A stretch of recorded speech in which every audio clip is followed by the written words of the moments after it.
Bonjour à tous, bienvenue à vous, c'est 9h50 le matin. Bretagne, on est ravis de vous retrouver après ce week-end ensoleillé. Durant cette petite heure d'émission, Outside Duo va nous accompagner. Ce duo breton formé par Antoine Solniac et Julien Grignon nous donnera son mélange énergique de rock, de pop, de celtique, on va dire ça, hein, folk. C'est ça? On a bien dit? Ouais, alors c'est ça. Ils seront avec nous tout à l'heure et vous verrez, ça déménage. Nous resterons ensuite sur la même note avec notre expert conso Olivier Dauvert qui nous parlera lui des façons de consommer la musique. Encore autre chose, il y a plein de choses à dire. Nous vous présenterons aussi un nouveau venu dans le paysage du covoiturage, WestGo, qui a pour ambition d'apporter une solution au trajet de proximité, mais de manière, on va dire, solidaire. Les explications tout à l'heure avec Virginie Jourdan. Sébastien No, expert en recrutement, sera à nos côtés également pour nous distiller quelques conseils afin de faire un CV remarqué. C'est toujours utile. Quant à la rubrique famille, c'est Gwendoline Brahim qui nous donnera sa sélection bretonne de restaurants où l'on peut aller avec ses enfants. Eh bien si, ça existe, vous verrez ça tout à l'heure. Sans oublier l'ami Billy qui sera à la SPA de Rennes avec de nouveaux compagnons à adopter. Allez, c'est maintenant l'heure de la météo. Alors il y aura du soleil, quelques nuages sur le nord pour faire joli, on va dire, du vent de nord qui nous énerve souvent et de la fraîcheur en bord de Manche. Et sur les îles où il fera 15 à 16 degrés seulement. Ailleurs 18 à Rennes, Quimper et Vannes. Voilà, eh bien écoutez, on vous suggère de rester avec nous. N'oubliez pas, vos questions, vos réactions, on les attend sur la page Facebook de France 3 Bretagne où cette émission est diffusée en live. Vous êtes prêts? On se retrouve après le générique, à tout de suite.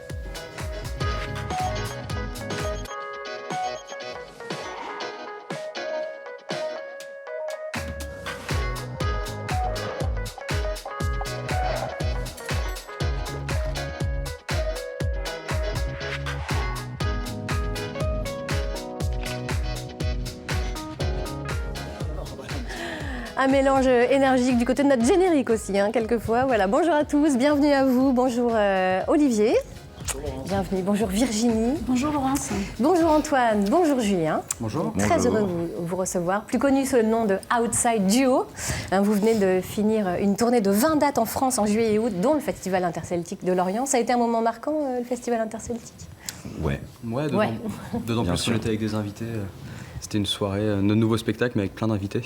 Donc c'était assez particulier. Bon, on l'évoquera tout à l'heure, tout au long de cette émission. Comment vous vous êtes rencontrés? Juste cette petite question pour commencer. C'était il y a 20 ans. Ah ouais? Ouais, par nos deux papas Mais qui jouaient dans né, un... Vous étiez à peine né. Vous êtes Si, Antoine avait 10 ans, moi j'en avais 12. Ah oui.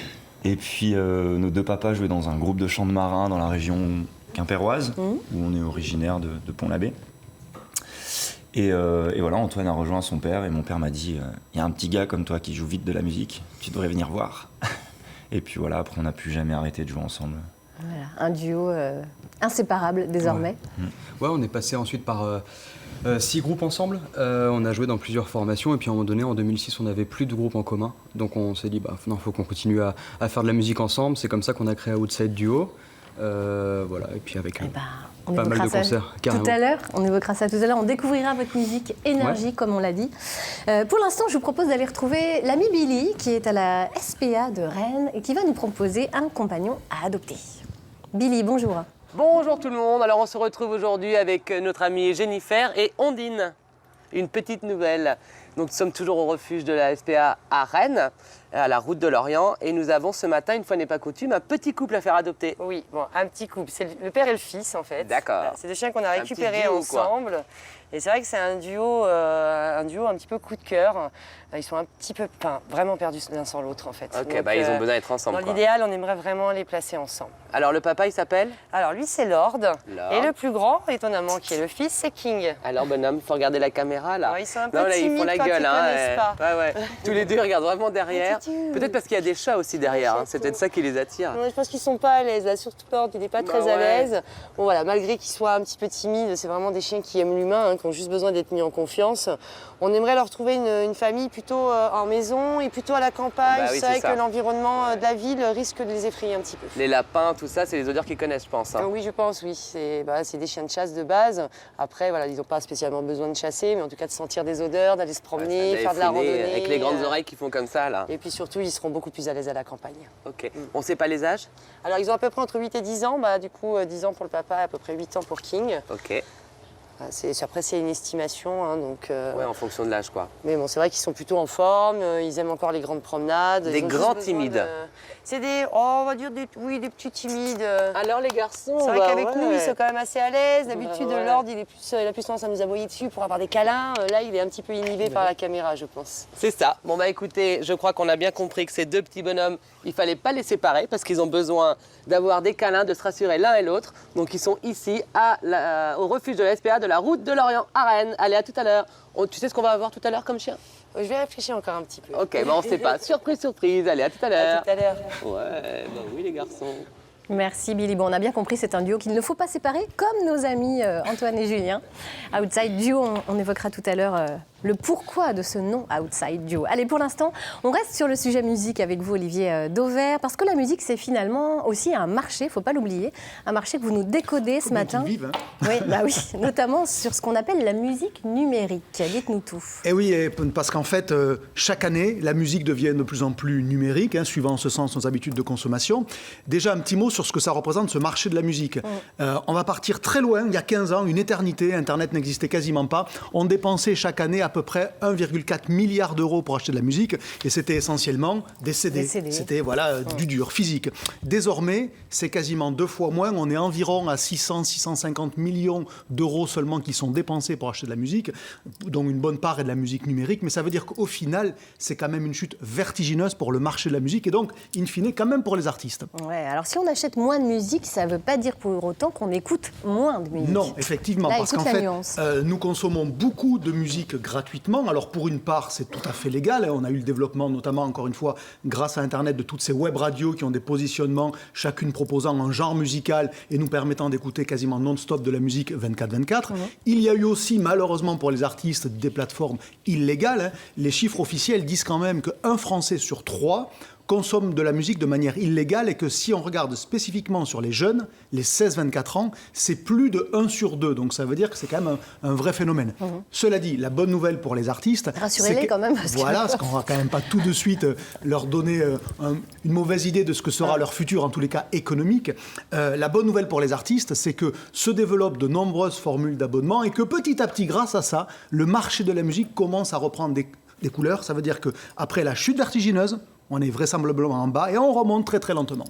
Alors il y a des formules d'abonnement, hein, où et comment s'abonne-t-on? Alors déjà, on va parler du petit Frenchy qui existe, hein, donc dans toutes ces plateformes de téléchargement ou d'écoute de musique. Deezer, qui est le français malgré son nom, c'est pas le leader, mais c'est l'un des pionniers parce qu'il a été créé en 2007. Donc là aussi, ça veut dire une éternité.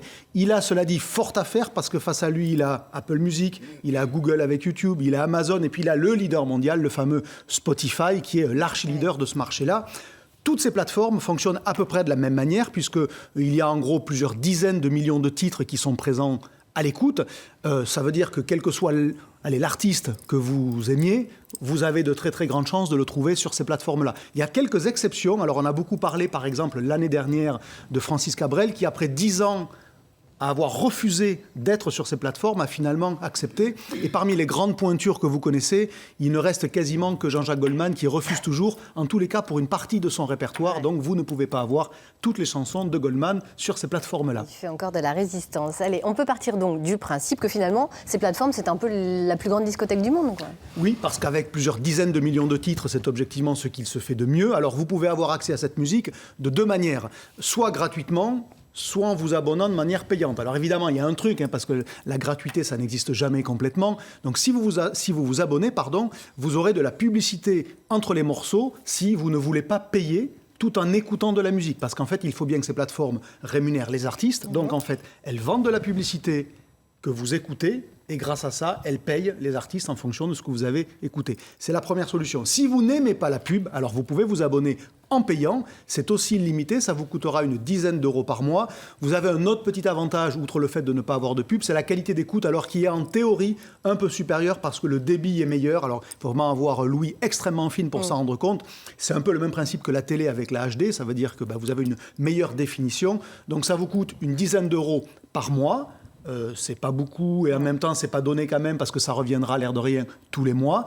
Vous avez aussi les abonnements famille, hein, si vous voulez connecter tous les comptes d'une famille, vous pouvez avoir jusqu'à 6 comptes, papa, maman et éventuellement 4 enfants, et là ça vous coûtera 15 € par mois. Cela dit, c'est ça, plus ça, plus ça, puisque c'est un abonnement supplémentaire. Vous avez probablement déjà un forfait téléphone, un forfait Internet, peut-être même un forfait télévision. Et bien vous voilà en plus avec un forfait supplémentaire, un forfait musique. Mais ça s'inscrit dans une tendance plus générale de la consommation autour de l'abonnement. Et ça, Laurent, c'est un autre sujet. Je vous reparlerai de cette tendance une prochaine fois. Cette volonté que nous avons de nous abonner à peu près tout et parfois rien. Bon, merci Olivier. Virginie, ça vous inspire quoi? Vous consommez-vous de la musique de quelle façon? De plusieurs façons. Je vais dans des concerts. J'ai un abonnement Deezer qui me permet de faire des super playlists que je peux emmener partout, même en mode déconnecté. Donc ça, c'est vraiment pratique. Et j'achète également encore des disques, des CD et des vinyles. Donc pour une dizaine d'euros par mois pour l'abonnement, quelque chose près, chez Deezer. Deezer, une dizaine d'euros par mois. Et puis le reste, c'est le plaisir aussi d'avoir l'objet. Et comme j'aime la musique, voilà. Et d'aller dans les concerts, du live. C'est hyper important. C'est important, oui. Julien et Antoine, quel regard vous portez justement sur cet univers musical aujourd'hui? De toute façon, quand on est artiste, pour moi, ce qu'on fait, c'est créer de la musique, la partager. Après, c'est les supports qui évoluent en fonction de l'évolution de la société. Donc on suit, il y a eu, comme vous l'avez évoqué tout à l'heure, il y a eu la chute du CD, l'arrivée du numérique et les professionnels. Nous, on est dans la partie création, la partie artistique, les professionnels qui mettent sur le marché la musique. Eux, ils ont eu quelques années pour mettre en place et rebondir par rapport à la chute d'un support et l'arrivée d'un autre. Donc c'est les plateformes, ce dont vous avez parlé, qui sont arrivées. Voilà, nous, à travers tout ça, Et qui sont devenues légales, parce qu'à l'origine, Deezer, oui, c'était une plateforme illégale où en gros on s'échangeait, enfin on a tous connu ça, pour ceux qui aiment un petit peu ce sujet musique, on appelle ça le peer-to-peer, on mettait à disposition nos albums et quelqu'un venait les télécharger gratuitement. Donc ça a quand même changé la donne pour vous, parce qu'il faut bien que les créateurs finalement en vivent, parce que sinon il n'y a plus de création. Ce qui est pas mal après, c'est que pour le consommateur, ça permet d'accéder aussi à des artistes qu'ils n'achèteraient pas forcément, et par le biais de leur écoute, d'avoir des recommandations en lien. Donc ça, c'est un plus du point de vue consommation. Après, ce qui change aussi en tant qu'artiste, c'est qu'on n'est plus sur la notion d'album, ou de moins en moins, en tout cas, on peut quand même continuer de penser comme ça, mais on est moins sur une entité artistique de 12 titres. Et donc ça, dans la création, tout tend pas mal vers le single ou vers les EP, vers 4 titres, 5 titres. Et donc du coup, les formes artistiques sont beaucoup plus condensées, aussi dans le temps, parce qu'il faut ressortir et ressortir pour avoir de l'actualité sur ces réseaux-là. Et ça, c'est aussi une nouvelle manière de faire. C'est le buzz permanent. Ça va très vite. Tout va très vite. Ça s'emballe vite, ça repart vite. Eh bien, nous, on va regarder tout de suite un extrait du teaser de votre nouveau spectacle, puisqu'on parlait de live avec Virginie tout à l'heure. Eh bien, on va regarder tout ça en salle. C'est parti. C'est maintenant, faites jouer les violons, tourne la terre, avance le temps. Il fait soleil là-bas sur l'horizon, nos matins sont clairs, nos rêves vivants. Dansez maintenant, faites jouer les violons, tourne le monde, on vit au présent. Il fait soleil là-bas sur l'horizon, nos rêves sont vivants.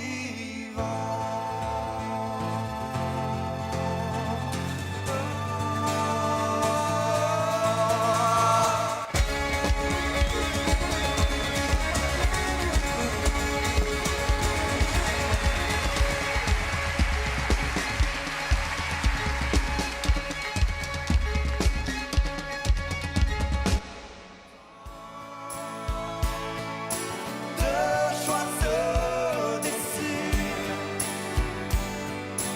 peu importe. 50, 60 dates par an. Eh oui, vous allez partout, vous bougez beaucoup. Ouais. En fait, c'était un peu votre ADN à la base. Outside, duo, on comprend. Extérieur, vous avez commencé comme ça en fait. On a commencé à jouer dans... En fait, après avoir fait pas mal de scènes ensemble mais dans d'autres groupes, les premiers morceaux d'Outside Duo, on les a rodés dans la rue parce qu'on avait à l'époque 15 ans du coup quand on a créé ce groupe. Et du coup, voilà, on a commencé dans la rue parce qu'il fallait se vendre, fallait trouver des dates. À 15 ans, c'était pas forcément simple. Et puis, c'était la manière pratique et facile qu'on avait de jouer régulièrement. Et ensuite, au fil des années, on s'est mis à faire de plus en plus de scènes. Et depuis 2012, on vit du projet, on fait 50 à 60 dates par an depuis 2012. Au début, c'était assez localisé en Bretagne, et puis les années passent et ça s'exporte. Ouais, ça s'exporte de plus en plus. Alors, votre premier album, c'était au printemps 2011, un album un peu concept qui s'appelle Route. Je vais bien dire ce que ça veut dire. Vous bougez tellement qu'on a peine à suivre votre chemin finalement. Le deuxième album, c'est Just Playing, qui est sorti en 2013 et distribué par Cope Braze. Il y avait 13 titres, et dont certains écrits par Jean-Pierre Rioux de Red Cardel. Oui. Donc, en plus, vous savez bien Une vous chanson. entourer. Ouais. Vous savez bien vous entourer. Vous aimez les collaborations justement avec d'autres artistes? Oui. Breton.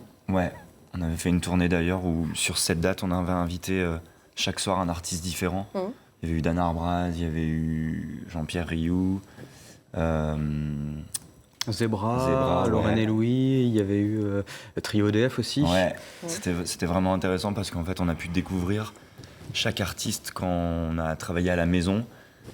Pas en le voyant sur scène, pas en écoutant son album, mais vraiment à côté de nous, et on peut vraiment ressentir chaque personne. Et c'était... Dan Arbraz aussi, je sais pas si on l'a cité. Dan Arbraz, ouais. Et c'était fort, c'est intéressant, ça nous nourrit parce que on reste jeune dans ce métier, même si ça fait 20 ans qu'on est sur scène. C'est 20 ans, oui, ils sont tout jeunes et 20 ans de scène. Non, mais c'est vrai que c'est important les collaborations, que ce soit avec des artistes sur scène ou pour l'écriture. Ou même sur album aussi, de se faire entourer pour la réalisation d'un album, parce que c'est... on peut pas... on a 30 ans, on peut pas tout faire, et on peut pas tout connaître en étant jeune. Peut-être qu'à 50, 60 ans, on sera à même très à même de tenir debout tous les deux. Mais c'est hyper nourrissant. On a envie toujours d'aller plus loin et de tendre vers la perfection. On n'y arrivera jamais. Et du coup, de s'entourer de personnes, ça aide à aller vers ça. Alors vous dites que vous tendez vers la perfection. Ça s'illustre bien dans la préparation de votre prochain album. Ça fait 3 ans que vous travaillez dessus. C'est fou. Bah, on ne tend pas vers la perfection, mais on essaye. On essaye en tout cas au quotidien. C'est ça. Après, ça fait 3 ans que vous travaillez sur le prochain album. Ouais, parce qu'en fait, au départ, vous parliez de l'album Route et Just Playing, nos 2 premiers albums, c'était vraiment une base instrumentale. Route, c'était essentiellement instrumental. Just Playing, on a commencé à jouer on avait quelques chansons dessus, 4 chansons exactement, et pour 13 titres. Et là, on avait envie de faire vraiment un album chanson, et aussi de s'ouvrir à plus d'instruments qu'on jouait déjà depuis longtemps, mais qu'on ne jouait pas dans Outside Duo. Donc voilà, comme on le voit là avec Sillage, qui est notre nouveau spectacle, qui intègre ces chansons-là. Le nouveau spectacle, on l'a sorti en février dernier. Et voilà, ça intègre mandoline, piano, des percussions, plus d'instruments. Et pareil pour l'album, entre le côté... trouver les bonnes couleurs musicales pour chaque titre et le côté chanson, voilà, ça faisait une transition vers laquelle on avait envie d'aller, et ça, il a fallu travailler, et ça a pris du temps. Vous êtes peut-être moins dans l'instinctif et plus dans l'artistique cette fois-ci? Ouais, c'est très juste. Parce que le premier album Route que vous évoquiez tout à l'heure, c'était vraiment, on l'a composé entre la Bretagne et Paris, où on faisait une école à Paris. Et voilà, on se retrouvait le soir après l'école dans nos apparts respectifs parisiens. Et on a composé une partie des morceaux là. C'est vraiment là qu'on s'est dit, on va mettre en route quelque chose qui va devenir un vrai projet. Et l'album était complètement conceptuel. Le livret, c'est une carte. Il y a un déroulé on a composé ce titre-là à telle date. Et ça suit un cheminement, notre cheminement en fait. Donc on est vraiment là-dedans, dans quelque chose de très instinctif. Le deuxième album, on voulait déjà un album un peu plus produit, qui allait un peu plus loin avec la mise en place des premières chansons, de se frotter un peu au chant. Le premier album était qu'instrumental, Route. Et là, voilà, on est vraiment on a envie de pousser l'artistique, la recherche, et de se dire, quand l'album il sort, on n'a rien laissé, on est allé au bout de ce qu'on pouvait faire. Alors après, c'est jamais fini, mais à un moment, on va quand même se dire stop. mais voilà, il y a une vraie démarche de se dire, ok, là on est juste dans l'univers musical, dans comment on interprète, dans ce qu'on veut dire. Dans les textes, on a vraiment tout balayé. Il y a une part d'instinctif quand on compose, quand on met en place les titres à l'origine. Et après, il y a du travail par-dessus et de la réflexion. Et ben vous savez quoi, ça nous donne envie de vous écouter, tout ça. Vous parliez de route, on va vous laisser vous installer pour un morceau comme un road trip. Voilà, c'est Outside Duo qu'on écoute tout de suite en live. Ils vont s'installer.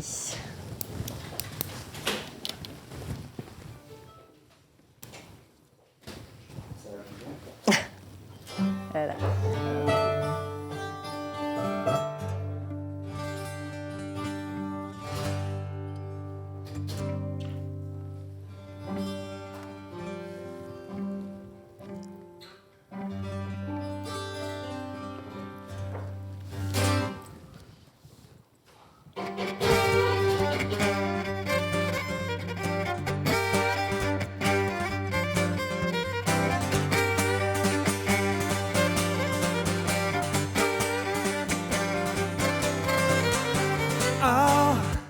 Accroche-toi au volant, la route est droit devant, comme un grand paysage qui nous attend. Tout est flou et pourtant j'aime dans ce mouvement les puissances improbables et les gens. Et puis tant pis si ça va vite, il faut y aller. La vie sera comme un road trip à dévaler. C'est pourquoi et par où, je sais pas répondre à tout, mais j'aime quand ça remue et ça surprend. Y'a des tours, des tournants, des murs foncés dedans, mais je vais où je vais et je prends. Et puis tant pis si ça va vite, il faut y aller. La vie sera comme un road trip à dévaler.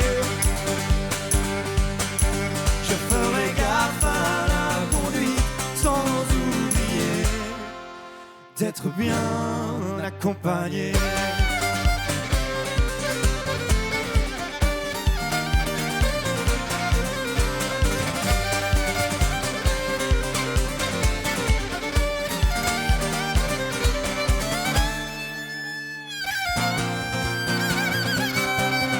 Et puis tant pis si ça va vite, il faut y aller. La vie sera comme un road trip à dévaler. Je ferai gaffe à la conduite sans oublier d'être bien accompagné.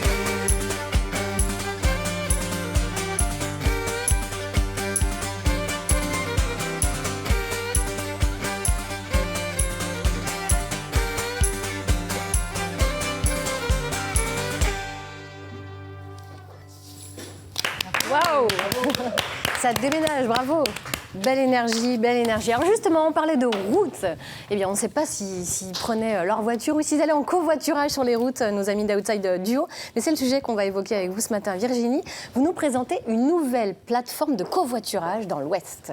Voilà, donc cette plateforme s'appelle WestGo. Elle est accessible en ligne en tapant www.westgo.fr. Elle a été lancée par plusieurs collectivités locales. Alors, je vais les citer. Il y a la région Bretagne, le département du Finistère, Rennes Métropole, Brest Métropole. En Loire-Atlantique, il y a également Nantes et Saint-Nazaire qui se sont groupés pour mener cette action. C'est soutenu par l'État, c'est également soutenu par l'Agence de développement et de maîtrise de l'énergie. Alors pourquoi on les cite ? Eh bien parce que ce sont des acteurs publics qui se sont lancés dans une aventure qui existe également dans le privé. Donc elle a été lancée en mai dernier et ces acteurs veulent dorénavant la faire connaître davantage. Est-ce que c'est une communauté analogue à Blablacar ? Alors ça ressemble à Blablacar sur le principe. type. On verra, il y a des petites différences. Pour ceux qui ne connaissent pas Blablacar, ne connaissent pas encore, on va juste rappeler très rapidement. Donc, c'est une plateforme en ligne qui permet à des conducteurs et des passagers de se rencontrer pour faire des trajets en voiture. C'est une solution qui est plus écologique que prendre sa voiture en solo ou bien que de prendre l'avion. Et c'est une solution qui est plus avantageuse au niveau pécuniaire qu'un trajet ferroviaire sur une ligne à grande vitesse. Donc ça arrange tout le monde, le covoiturage. Avec Westgo, c'est le même principe que pour les passagers et les voyageurs. On se rencontre, on va proposer ses trajets, si on est intéressé, où on va le chercher. Et puis, la mise en ligne fait le reste. Ici, l'opérateur, comme on le disait, est public, ce qui signifie qu'il ne va pas qu'il ne va pas y avoir de profit ou de bénéfice sur le service qui est rendu. Donc ça veut dire que c'est moins cher ? Enfin, niveau tarif, c'est... Alors, il n'y aura pas la petite commission qui part à la plateforme. En revanche, comme sur une plateforme classique, il y a bien un dédommagement qui est prévu pour le covoitureur. Donc, c'est le barème fiscal qui est en vigueur. En gros, ça aussi entre 40 centimes d'euros et 60 centimes d'euros pour le kilomètre. Donc, cette plateforme, elle est née d'un regroupement, hein, c'est bien ça, pour être très Donc, clair. Voilà, c'est né d'un regroupement de collectivités. Ces plateformes de covoiturage étaient développées dans chacune des collectivités que l'on a citées. Ce qui voulait dire qu'il y avait 5, 6, 7 sites sur lesquels on pouvait se rendre pour faire du covoiturage. Là, l'idée, c'est d'exploser les frontières. Voilà, Rennes, Brest, Nantes, Rennes, tout ça, on oublie. On se met tous ensemble sur la même plateforme pour essayer de rencontrer plus de monde. Est-ce qu'elle est déjà en activité ? Alors, elle est en activité. Elle a été, donc, on le disait, lancée en mai. Actuellement, il y a 300 conducteurs qui proposent déjà des déplacements.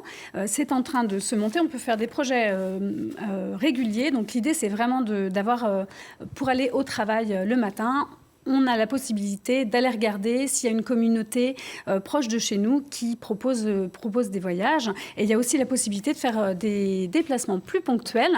Et on va citer, il y a le concert, par exemple, d'Indochine, qui a lieu le 1er novembre. Il y a le concert d'Outside Duo, surtout. Le premier, c'est pas encore en ligne, il y a possibilité de l'inscrire en allant sur www.wesgo.fr. Le concert d'Indochine, le 1er novembre à Rouen, il y a déjà une communauté qui est en train de se monter pour pouvoir covoiturer depuis Brest, depuis Rennes, depuis Nantes, et pouvoir se rendre en convoiturage là-bas. Oui, il y aura la même chose pour aller voir Outside Duo très bientôt.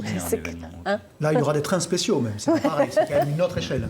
Même des avions. On affrète des avions, je pense, spéciaux. Alors, il y a un plus solidaire sur cette plateforme. Ça, c'est quand même le petit truc essentiel à signaler. Alors oui, je vais en citer quand même un autre petit plus, si je peux me permettre. C'est que cette plateforme, elle a été développée en libre, en open source. Qu'est-ce que ça signifie ? C'est assez important parce que elle est là aussi, la démarche publique est ouverte. C'est que les utilisateurs, qui s'y connaissent quand même un petit peu en développement, peuvent proposer ou simplement amener leur expérience d'utilisateur et peuvent dire, voilà, sur votre service, il y a ça qui manque, il faudrait pouvoir la modifier.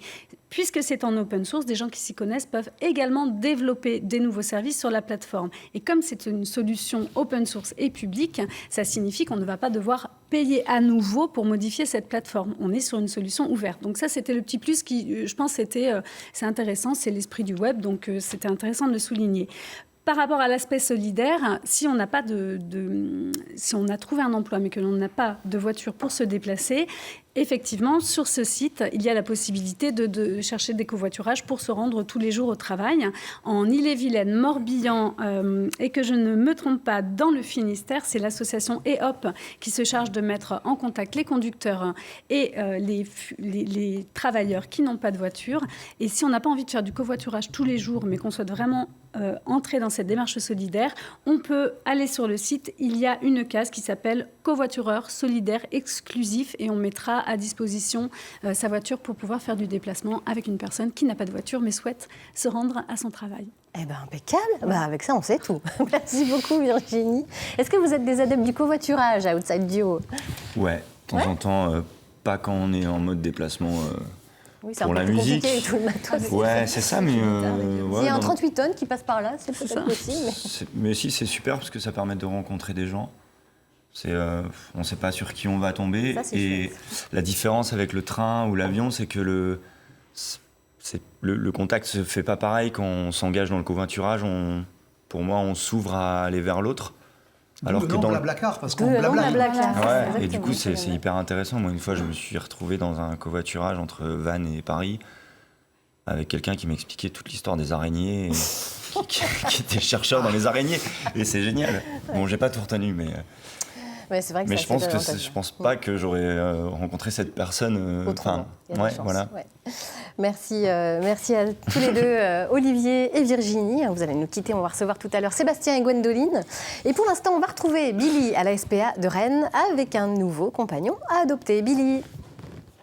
Effectivement, on se retrouve là avec notre amie Céleste, c'est ça? C'est Céleste. Une petite demoiselle. Bonjour mademoiselle. Alors tu nous disais que c'était une Parisienne celle-ci. Oui, elle a été transférée d'un autre refuge de région parisienne. Donc elle vient tout juste d'arriver chez nous. Mais du coup, ça faisait un petit moment qu'elle était en box. Pourtant, c'est une chienne qui pose pas de soucis, voilà, qui est très sociable avec ses congénères, même avec les chats. Elle adore les enfants. C'est juste une chienne en fait qui peut fuguer si elle ne partage pas suffisamment d'activités avec ses maîtres. Donc, D'accord, voilà, ok. C'est pas la chienne à laisser Donc dans une le jardin petite, sans activité. voilà, ça, une c'est petite vraiment, maison close avec je du dirais boulot, comme quoi. tous les chiens. Mais elle particulièrement, elle aura besoin vraiment d'un Céleste, lien, d'un elle aime la investissement. liberté. Elle a besoin de loisirs, voilà. avec, Ok, c'est ça, de s'occuper. Ouais, pourquoi pas faire du canicross ou comme le tu le dis canicross, oui, Canicross, là. éventuellement, faire du vélo avec ses maîtres, des grandes randonnées. Mais voilà, c'est vrai qu'elle a besoin. Avec les enfants, donc c'est top. Oui. Avec les chats. Avec les chats, il faudrait qu'on refasse le test, mais d'après ce que nous a dit l'autre refuge, normalement, il n'y a pas de souci. C'est vrai que les chats sont juste à côté, il Ouais, n'y là, a, elle a pas aucune l'air d'être animosité. attirée, Je pense qu'elle a juste envie, c'est d'aller en promenade, la demoiselle, pour l'instant. Ouais, elle va aller se balader, voir les copains, C'est ça. voilà, profiter de bons moments. Donc cette petite Céleste, elle a quel âge à peu près? Elle a tu me dis 5 ans. 5 ans. Ah oui, donc c'est encore une jeune demoiselle là. Oui, oui, oui. On a encore des bons moments à vivre avec cette demoiselle-là. Bien. Eh bien, écoutez, Céleste, elle est ici, à Rennes, au refuge de la route de l'Orient. Il faut savoir que quand vous allez avoir cette petite demoiselle, eh ben, elle sera stérilisée, tout ça, tout ira bien pour elle. Et puis à Paris, c'était plus difficile pour elle de trouver une maison peut-être. Hein. Oui, c'est vrai que c'est pas toujours évident. Bon, c'est vrai que nous, on a plus des espaces verts. Je dis pas qu'à Paris, il n'y en a pas. Hein, mais puis parfois, les transferts, c'est surtout voilà, donner la chance à un animal, d'avoir Une autre vie. un petit peu de renouveau. Et puis parfois, en les changeant de refuge, ça peut les aider aussi à être adoptés plus facilement. Ah ouais, ok. Eh bien écoutez, voilà, elle est là, ici. Allez, à tout à l'heure. Attention. Nous sommes de retour en plateau dans la matinale de France 3 Bretagne, 9h50 le matin. Et Sébastien No nous a rejoint. Bonjour Sébastien. Bonjour. Bonjour Gwendoline également. Alors Sébastien, avec vous, on va faire un zoom sur le CV. Comment faire en sorte qu'il soit remarqué, qu'il sorte du lot? Exactement, le CV. Alors, on pose souvent la question, comment faire un bon CV? C'est le passage obligé, c'est la règle du jeu quand on cherche un emploi. Et on a tendance à oublier que le CV, l'objectif du CV, c'est quand même d'obtenir un rendez-vous avec une entreprise. C'est pas de raconter sa vie. Certains l'oublient. Non, mais Alors je fais du covoiturage avec des messieurs qui me racontent. c'est ça, comment mais vivent on les s'aperçoit qu'il y a des CV qui font 3, 4, 5 pages. Et c'est vrai que ça peut être compliqué. Donc, la règle numéro 1, c'est un CV maximum, 2 pages. 2 pages, ça passe. 1 page, c'est vraiment l'idéal. Il faut être synthétique. C'est une entreprise qui a un besoin, donc elle a besoin de recruter parce qu'elle a un besoin. Donc, il faut se souvenir que le CV, c'est un peu comme une plaquette commerciale. Vous vendez. Première chose qu'on va mettre, c'est la photo. En me demandant avec ou sans photo, allez-y, mettez une photo. En face, vous avez un humain qui va regarder votre CV et il va être sensible à ça. Alors la photo, on évite la photo de mariage. Non mais oui, on le voit, on prend la photo, on recadre. Et On le voit. On évite la photo en soirée. photo en soirée aussi, la photo de plein pied vue sur un CV où on a les commerciaux sont très bons là-dedans. Où on prend la photo de plein pied. Donc on va chez un professionnel, on dépense 10 €, sincèrement, de biais, le sourire, pas trop commercial, mais juste ce qu'il faut, et on y va sur la photo. Deuxième chose, un titre qui soit précis. On évite les titres généralistes, un peu les recherches, postes dans les métiers de la vente, par exemple. Non, on dit carrément, je sais pas moi, responsable des ventes, directeur commercial, graphiste. On y va, on s'engage, on fait des choix. Choisir, c'est renoncer, mais c'est le cas. Il faut éviter d'être trop vague dans le titre qu'on va pouvoir mettre. Ensuite, on évite ce que j'appelle les CV par compétences. On en parle beaucoup, c'est-à-dire que vous avez une première partie où vous marquez tout ce que vous savez faire. Et après, vous marquez vos expériences avec les logos dans les entreprises. Sincèrement, à chaque fois que je peux voir les chefs d'entreprise ou les DRH, ils passent direct à la case expérience, ils regardent les boîtes dans lesquelles vous avez bossé. Et donc, pour moi, ça n'engage que moi, mais la priorité est aux expériences. Les compétences vont venir dans les expériences que vous avez pu avoir. Est-ce qu'on met des chiffres? Parce que des fois, on se dit, de toute façon, ils ne les verront pas, il y en aura trop, etc. Si, c'est important, en fait. C'est hyper important. Petite parenthèse, on a fait une expérience où on a donné le même CV à 3 chefs d'entreprise différents. Ça, c'est intéressant. Oui, Un commercial, par exemple, dans les photocopieurs, on a donné le même CV et on s'est aperçu qu'on avait 3 avis différents. Ceux qui avaient bien aimé les commerciaux dans les photocopieurs disaient « Ouais, ça, c'est un super élément ». Celui qui avait l'impression de s'être fait blouser un peu disait « Non, attention, cela il faut se méfier », et ainsi de suite. Pourquoi ? Parce que les termes étaient trop généralistes. Je prends un exemple sur les postes d'assistante, par exemple, quelqu'un qui va marquer gestion de commerciaux dans le domaine patrimonial ». C'est très vague. Par contre, dès l'instant où elle va marquer, par exemple, gestion de 3 commerciaux sur 3 départements, avec une captation de 1 million d'euros de biens immobiliers, tout de suite, ça devient précis. Et bizarrement, on a les 3 mêmes avis. C'est-à-dire qu'en face, les chiffres permettent de recentrer sur justement les expériences professionnelles. Donc on y va, on met des chiffres pour rendre précis son expérience sur le CV. Est-ce qu'on parle des loisirs? Parce que souvent on dit passion, loisirs. Alors je suis fan d'araignées, je suis fan d'aquabiking, je suis fan de... On met ça ou pas? Oui, on y va. Gwendoline m'en parlait justement dans les coulisses. Elle me dit, moi j'ai mes loisirs, est-ce que j'ai bon ou pas? Exactement, on y va parce que c'est votre personnalité. N'oubliez pas qu'on recrute des humains à un moment donné, il faut qu'on ressente ça. Alors mettez pas n'importe quoi comme loisir. Si vous mettez cinéma et que vous n'y avez pas été depuis au moins 3-4 ans, on va vous demander c'est quoi le dernier film. Je sais plus. Non, voilà, on y va. Et dernière astuce, la présentation. Oui, parce que souvent on dit je fais ça avec quoi? Avec Word, PDF, qu'est-ce que j'utilise comme logiciel? Il y a un site internet, c'est des Nantais. Ils existent depuis pas mal d'années, c'est Do You Buzz. Ah oui, très très bien. C'est dynamique. Exactement, doyoubuzz.com, vous allez dessus, vous allez voir, vous vous laissez guider, vous avez des infographies, vous rentrez les logos, vous mettez des chiffres dans les expériences professionnelles, vous appuyez sur enregistrer et ça vous génère un CV qui sera accessible en ligne, que vous pourrez diffuser partout et à tous les recruteurs. Merci beaucoup, Sébastien, pour tous ces conseils. Bon, Gwendoline, petit CV, pas besoin d'en faire pour l'instant. Non, j'ai pas besoin, mais je lui ai demandé ce qui était la norme encore aujourd'hui. Et non, il m'a dit que je pouvais mettre tous mes loisirs, donc je ferai une page entière là, si j'ai besoin avec tous mes loisirs. Voilà. Et parmi ces loisirs, les restaurants que vous adorez. La nourriture, forcément. La nourriture, la cuisine, vous adorez ça. Bon, on en parlera tout à l'heure avec vous. Pour l'instant, j'ai envie de vous faire revivre les 60 ans de carrière des frères Morvan. Forcément, ça vous parle. On va regarder tout de suite ce reportage de Manon Amiot et de Catherine Basile. 60 ans de carrière, exceptionnelle. Il fallait bien trinquer.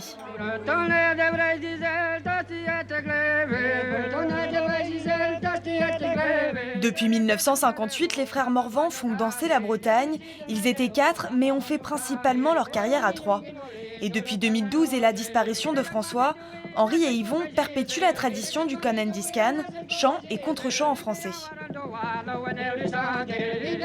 Quand on a commencé, d'abord, ça va faire 60 ans, en fin d'année, on se demandait, on ne savait pas quel chemin qu'on avait pris.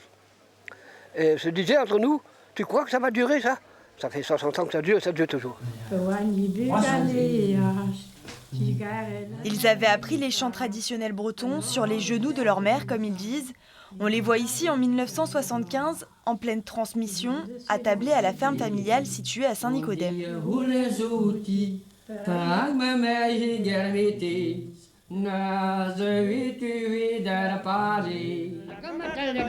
Ils se sont produits dans les plus petits fest-noz et autres fêtes de village, mais aussi au Transmusical à Rennes, ou encore aux Vieilles Charrues en 2009 avec les tambours du Bronx et des milliers de personnes venues les applaudir.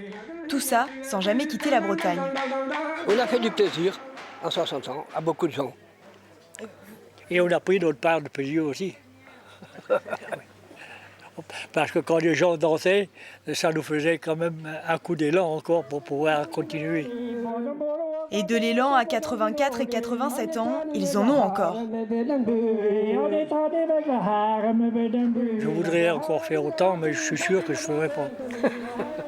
Ouais. Et ben voilà. Ça rigole en plateau, je peux vous le dire, c'est pas triste. Vous connaissez les frères Morvan, bien sûr, à Outside Duo? Oui, bah ouais, on les a croisés 2 fois. À Plouider notamment. Ouais. C'était la première fois ça à Plouider. C'est la première fois et la deuxième c'était pour le Téléthon. Ouais. Une soirée pour le Téléthon et la deuxième fois c'était aux vieilles mécaniques à Gwengat. Sur une remorque de camion. Ouais. Il y a un petit moment. Ah ouais. Qu'est-ce que ça fait de jouer avec eux? Ça fait qu'on se retrouve avec un cheval devant la scène un moment. Mais c'est vraiment plus. Oui, c'était quand même incroyable. Il faisait des photos avec un cheval de trait pendant qu'on jouait, donc c'était sympa, c'était marrant. Nous on regardait la scène, c'était surréaliste. Et puis non, après, ce qui est incroyable, c'est leur carrière et puis comment. Enfin, je sais même pas. Mais justement, c'est pas carrière, c'est parce que eux, ils font ça comme comme du patrimoine, transmetteur de patrimoine. Ils chantent pas du tout justement en mode carrière. Ça en est devenu une, mais c'est ça qui est fabuleux. C'était pas volontaire Avec du tout. une volonté au début. aussi, une volonté de pas sortir de la Bretagne. Enfin, c'est comme ça qu'ils nous avaient raconté ça. Je me souviens sur un repas, voilà, ils disaient non, on joue en Bretagne. Si on a l'Olympia, on dira non. Ouais, ils gardent leur liberté, énorme, c'est ça qui est fabuleux. Ouais. Alors vous considérez pas comme un groupe de rock celtique, hein, ça c'est pas du tout une appellation qui vous convient. Malgré tout, vous êtes quand même évidemment hypersensible à cet univers celtique. Vous avez participé au Cyberfestnoz déjà. Quel est votre regard aujourd'hui justement sur ce monde celtique, sur cette celtitude, on va dire, au niveau musical, hein, Il y a plein de propositions, il y a plein de groupes qui... aujourd'hui, on est pas mal dans le mélange par rapport aux musiques celtiques, enfin au moins sur ce qui se fait en Bretagne. Voilà, que ce soit des groupes comme Red Cardell, comme Trio JMK, comme Plantec, comme... Enfin voilà, Chris Men aussi. On est pas mal dans le mélange, dans une fusion en fait à partir d'une musique bretonne ou celtique avec des touches modernes. Que ce soit de rock, de rap, il y a pas mal ça. Et après, il y a des artistes qui travaillent plutôt un aspect celtique, comme Cécile Corbel, comme nous. Je sais pas trop. Nous, on est parti de la musique irlandaise. Voilà. C'est plutôt un univers celtique au sens très large et retravaillé. Voilà, mais il y a plein de manières de l'appréhender, cette musique-là. Vous avez envie d'être dans cette transmission quand même, pas de la même façon que les frères Morvan, mais à votre façon, dans votre jeune génération. Est-ce que vous pensez qu'il y a quand même cet aspect celtique, cette petite touche celtique que vous avez envie de transmettre? Ouais, c'est ça, mais c'est plus lié à nos origines que de... En fait, cette musique, elle fait partie de nous parce qu'on a grandi dans ça. C'est-à-dire que quand on se balade dans les rues avec nos parents, qu'on a 5 ans, tôt ou tard, on tombe sur de la musique celtique, c'est impossible. Ou alors c'est qu'on sort pas. Mais nous n'étions pas séquestrés. Mais par contre, après, on a d'autres goûts musicaux. Et ensuite, donc on a appris la musique, notamment le violon, tous les deux, avec un professeur qui nous a fait aimer le violon, pas par le classique, mais par la musique irlandaise. Donc voilà, c'est aussi rentré en nous comme ça. Et après, par contre, moi j'ai écouté beaucoup de musique, de la chanson française, du rock français. Antoine, c'était plus de la musique américaine, des groupes comme Linkin Park, avec des univers, beaucoup d'arrangements. Et après, nous, on s'est dit, ok, on a appris ça, on aime ça, et on va faire ce qu'on est, nous. Et en plus, on est 2. Ouais. Donc ça fait... ça amplifie 4, encore. Ça fait, voilà. Ouais, c'est plus un naturel. C'est plus que c'est en nous, mais on n'est pas dans une optique forcément de transmission. Alors par contre, vous êtes dans une optique de voyage et de transmission aussi, peut-être quand même à l'étranger aussi. Hein. Vous allez partir jouer à Tahiti du 15 au 23 octobre. Puis à votre tour, vous serez à la Carène, à Brest pour les 15 ans du Grand Prix du 10 du Télégramme. Est-ce que vous l'avez eu? Oui, 2013. 2014, oui. On l'a eu en février 2014. Ouais. Et il y aura 6 artistes qui seront présents et ce sera une soirée organisée par Key West Music et vous serez aussi au festival Les Oreilles en Pointe le 9 novembre, c'est ça, à Trélières, au festival Celtomania près de Nantes. Oui. C'est bien ça. Et puis le 24 novembre à Plozévet dans le Finistère, salle à Veldreau. Et enfin le 15 décembre à Saint-Aubin-du-Cormier près de Rennes à l'espace Bel Air. On a tout dit. Ouais. On est pas mal. Bon, vous nous offrirez un dernier live tout à l'heure avant la fin de cette émission. Pour l'instant, on va se tourner vers notre amie Gwendoline qui va nous donner quelques bonnes adresses pour aller au restaurant avec ses enfants. Oui, voilà, souvent. Ça, c'est très bien ça. Quand on a les enfants, on n'ose plus trop pas sortir, mais presque, hein, parce qu'on a tous connu. Non, si. En fait, même si on a envie, souvent, on arrive au restaurant et là, tout le monde se tourne vers nous et nos petits chérubins, tout mignons, bien habillés, bien propres, avant d'arriver au restaurant. Et voilà, ils se disent, ça y est, la soirée est foutue, hein, ils viennent avec leurs enfants. Donc non, il y a des restaurants qui se font une joie d'accueillir les familles et les enfants. Donc j'ai fait une petite sélection d'endroits plutôt sympas. Voilà, 8 idées en Bretagne. Alors, pour commencer, à Ploubalmézo, je pense que je le dis bien, il y a la crêperie La Salamandre. Alors là, paraît-il qu'ils sont plutôt chouettes avec les enfants, ils leur donnent des coloriages, c'est une crêperie, donc c'est plutôt facile pour le menu des enfants. Il y a tout qui est prévu pour eux, les chaises hautes, pas besoin d'emmener une remorque entière pour sortir les enfants, ils ont absolument tout prévu. Et les enfants ont le droit de courir entre les tables, il n'y a aucun problème. Formidable. Voilà.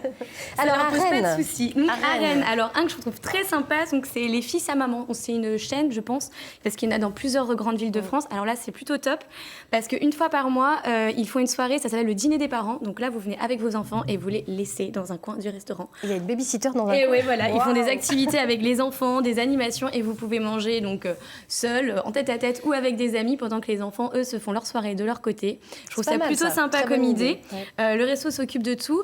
Et alors pour les dates, vous pouvez aller voir sur leur page Facebook. Il y a toujours les dates, voilà, où vous pouvez venir en famille. Allez, on change de ville. Saint-Méloire-des-Bois. Alors Saint-Méloire-des-Bois, alors on m'a parlé de la crêperie sucrée-salée. Donc c'est une petite crêperie traditionnelle, hein, toute mignonne. Et d'ailleurs, il n'y a que ça dans le village. Et on m'a dit que... Non, mais... Ça, c'est dit.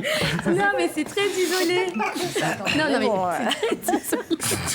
En tout cas, et du coup... ça a l'air bien. En tout cas. Non, mais là, on la trouve facilement, du coup. Au Grand Fougeret, qu'est-ce qui se passe au Grand Non, mais il faut dire que quand même, dans la crêperie sucrée salée, ils font un très très bon kick à farce, mais vraiment, vraiment qui est très réputé. Ah bah voilà. Et On donc vous testera. pouvez même y aller avec les enfants et leur faire goûter. Ils font des trucs très sympas.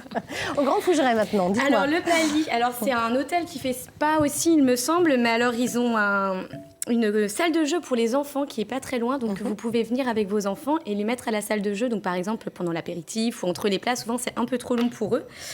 Et il y a un autre qui fait ça aussi, si je me trompe pas, j'ai alors n'importe quoi. C'est le restaurant de la plage à Plovez-Porzay. Oh là là.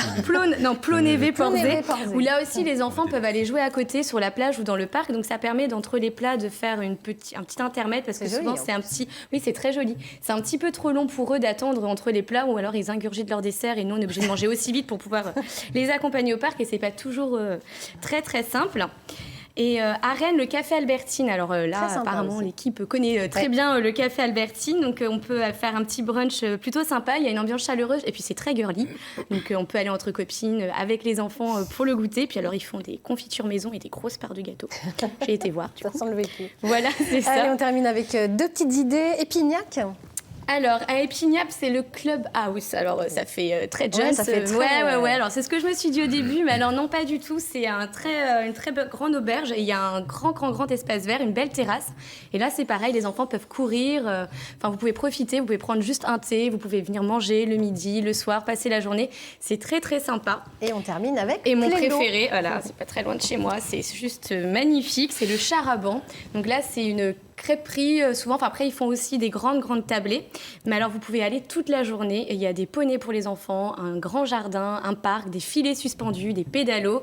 Enfin, c'est juste génial. Donc, les enfants peuvent Là, c'est s'amuser. le top du top quand même. Ah non, mais là, c'est le On a top juste du envie de top. répondre C'est à un nos endroit enfants, vraiment quoi. très sympa. Et en plus, on mange très bien. Et voilà, les autres sont vraiment adorables. Génial. Les enfants vous diront merci. Ouais. Allez, on vous dira ce qu'on en a pensé. Merci beaucoup. On va retrouver tout de suite Billy à la SPA de Rennes. Alors, cette fois-ci, avec un animal auquel on ne s'attend pas forcément. Billy. Alors pour terminer cette matinée ici au refuge de l'SPA de la route de l'Orient à Rennes, on a ce petit Pampan. Oui, c'est petit ça Pampan, oui. En fait, on ne sait pas comment il s'appelle, mais nous, on l'a appelé Pampan. Oui, on l'a appelé Pampan. C'est un petit lapinou qui est arrivé de la fourrière. D'accord. Donc, qui a été trouvé dans la rue. Oui. Bon, c'est évident que c'est un lapin qui appartenait à quelqu'un. Hein, donc, Et les gens le mettent comme ça en liberté, quoi. ça arrive malheureusement qu'on reçoive aussi des lapins de la fourrière. Alors, des petits soins particuliers pour Pampan ou juste une cage, des petites croquettes et puis voilà, quoi. Voilà, puis un peu de liberté aussi, surtout. Hein, Ok. C'est important. Un animal n'est pas fait pour vivre en cage. C'est vrai. Donc, avoir une cage, avoir son petit confort, ses petits, voilà, sa nourriture, tout ça. Mais avoir aussi un peu de temps et d'espace pour pouvoir les De lâcher. l'herbe, voilà. Mais on peut peut-être, même si on habite en appartement, le mettre Tout comme à ça. fait, Et moi, tout j'en à ai vu fait. des fois avec des laisses et tout ça. Il y a même des lapins qu'on peut éduquer au clicker ou ce genre de choses. Ah, peut c'est arriver, ça, hein, oui. ouais, qui sont hyper propres, qui ont leur litière et tout. Bon, bah écoutez, le petit Pampan, je sais pas si vous voyez, mais il a des yeux bleus magnifiques. Il a juste une petite bouille. Il a l'air d'être moitié Il est angora. adorable parce qu'il est très manipulable, vraiment gentil. On peut lui faire des petits C'est câlins. vraiment un petit quoi. lapinou, idéal pour un petit animal de compagnie quand on ne Yes. peut pas avoir de chien ou de chat. Mais c'est vrai que c'est vraiment un super petit lapin. Voilà. Bon, bah écoutez, à bientôt tout le monde. Salut. Ah oui, Pampan. Oh, le petit bisou au lapin. Merci beaucoup, Billy. On vous retrouve demain. Pour l'instant, nous, on retrouve Outside Duo pour un nouveau live. Ils nous font un magnifique cadeau.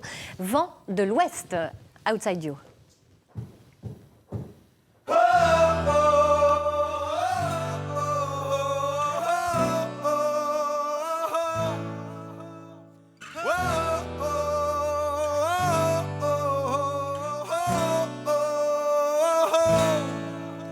Tu Tu vois bien que les jours passent de plus en plus vite. Des appels au secours sous les drapeaux qu'on agite. Les guitares le soir, les violons plein les poumons, bercés par la scène. On succombe à ces sirènes. C'est le vent de l'ouest qui t'emporte, te déleste dans la nuit. Dans un dernier geste, il te porte et tu restes loin de l'ennui. Oh, oh, oh, oh, oh, oh.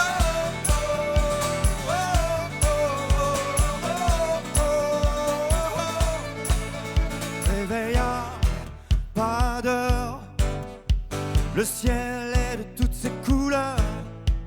Tous les soirs, on vit comme si c'était la dernière nuit. Quand le jour s'éteint et que vous ne formez plus qu'un, on regarde droit devant. On est dans l'instant présent.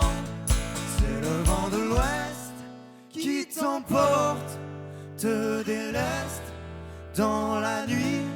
Dans un dernier geste, il te porte et tu restes loin de l'ennui. Oh, oh, oh, oh, oh,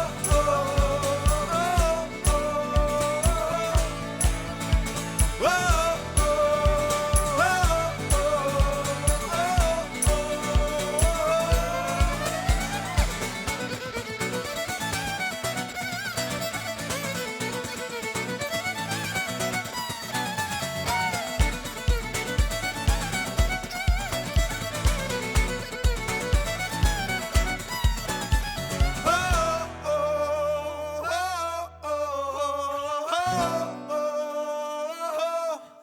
c'est le vent de l'ouest qui t'emporte, te déleste dans la nuit.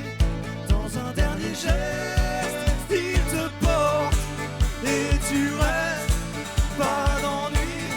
C'est le vent de l'ouest qui t'emporte, te déleste dans la nuit. Dans un dernier geste, il te porte et tu restes loin de l'ennui.